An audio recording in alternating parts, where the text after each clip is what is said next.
Выглядит как ландыш, пахнет как чеснок, на вкус как зеленый лук, союзник иммунитета и противник сезонной вялости. Так характеризует ее черемшу. Как правило, на прилавках появляется к середине зимы. Здесь ею торгуют обычно перекупщики. А сбором занимаются в основном жители сельских поселений, расположенных рядом с лесными массивами. Так в Галашке эта местность является точкой отправления и прибытия сборщиков. Здесь же черемшу и продают перекупщикам. Вернулся с очередного похода и Ибрагим Бузуртанов. В этом деле не новичок. Около 30 лет. Каждую зиму вместе с родными отправляется в лесную чашу за многолетним растением подсемейства луковых и точно знает, как не заблудиться.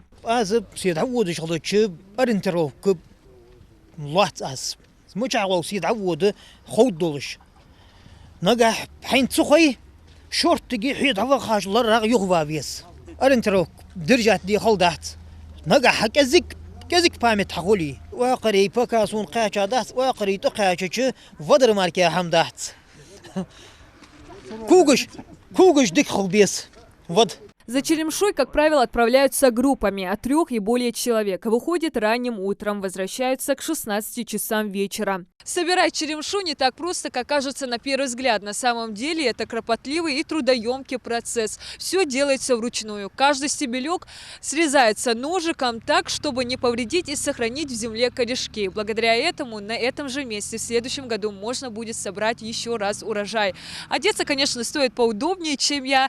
И не забыть прихватить с собой перчатки. Придерживаться установленных правил нужно не только в процессе срезания, но и в целом в организации похода. Всем, кто отправляется в лес, необходимо регистрироваться в местной администрации. Оставить данные и номера телефонов. После каждого отправления и возвращения отмечаться. Специалисты поисково-спасательного отряда в сезон черемши регулярно проводят инструктаж по правилам безопасности и раздают памятки. Чтобы не заблудиться, советуют запоминать дорогу от края лесной чаши, делать заметки, по которым можно найти обратный путь. С собой иметь запасы еды, спички и телефон, который хорошо держит заряд батареи. Надо сообщить родным, в какую сторону он пойдет, сколько человек их, как бы дополнительно сообщить в администрацию, чтобы узнали. С собой взять как бы все необходимое, чтобы можно было выжить, если вы заблудились. Как сообщают спасатели, несмотря на проводимые профилактические беседы, каждый год не обходится без пропажи человека. Так, в 2019-м, отправившись собирать черемшу с друзьями, заблудился в лесном массиве житель Алкуна Имран Барахоев. Проверки тихая, проверка связи. И пустой, и холодно.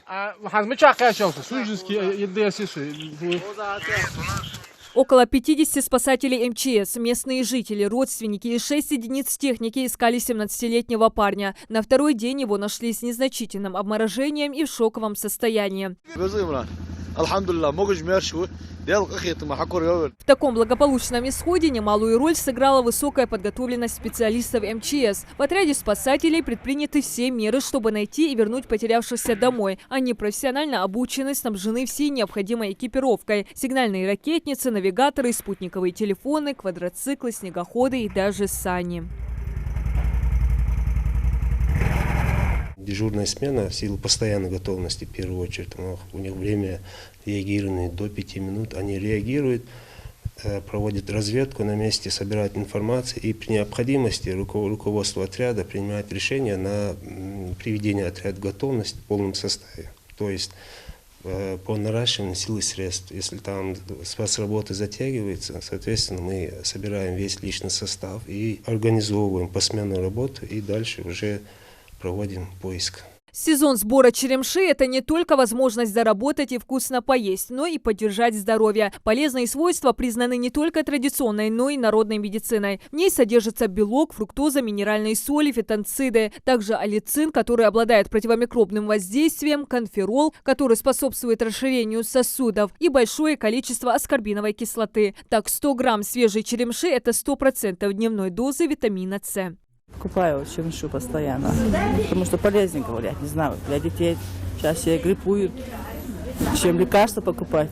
Лучше покупать эту черемшу. Ингуши обычно любят вареную черемшу с молоком, подают на подсолнечном масле, также едят в свежем виде или маринованном. Полакомиться любят витаминным растениям и медведи. Поедая молодые побеги, восстанавливать свои силы после зимней спячки. Отсюда и появилось название «медвежий лук». А секрет приготовления черемши у каждой хозяйки свой.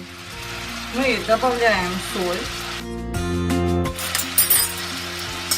переворачиваем ее